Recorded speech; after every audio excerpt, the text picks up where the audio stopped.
Samantala, sinabi ng Department of the Interior and Local Government na may infrastructure audit sa National Capital Region at ilang kalapit na rehiyon sa harap ng banta ng malakas na lindol.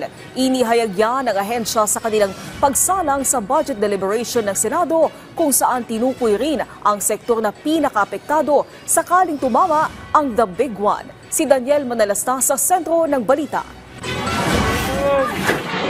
Ang mga nakalipas na eksena kagaya nito. Tabang Lord! Nang tumama ang lindol sa ilang parte ng bansa, partikular sa ilang bahagi ng Visayas at Mindanao.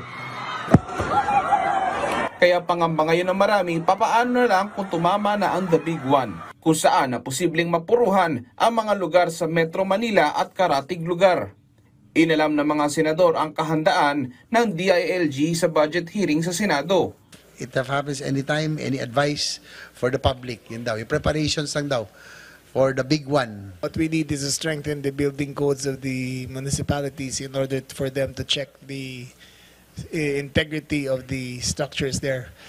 If we do have the big one, most of the casualties will come from the ISFs because none of their buildings were constructed with the municipal permits. Pero sabi ni DILG Secretary John Vic Remulla, wala talagang masasabing completely prepared sa posibleng sakunang ito. Any advice to the public regarding earthquakes when you're fearing the big one?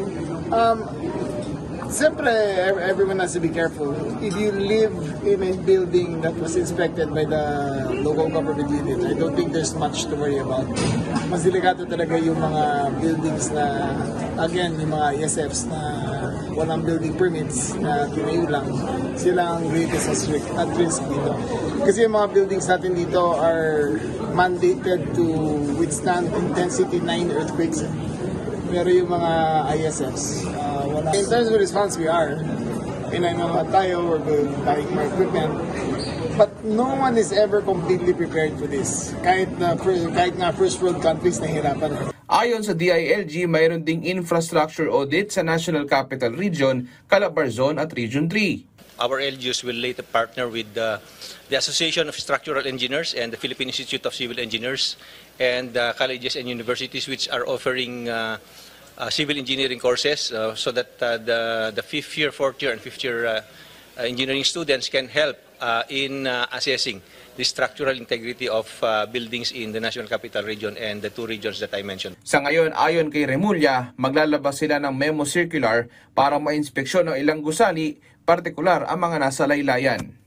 Daniel Manalastas para sa Pambansang TV sa Bagong Pilipinas.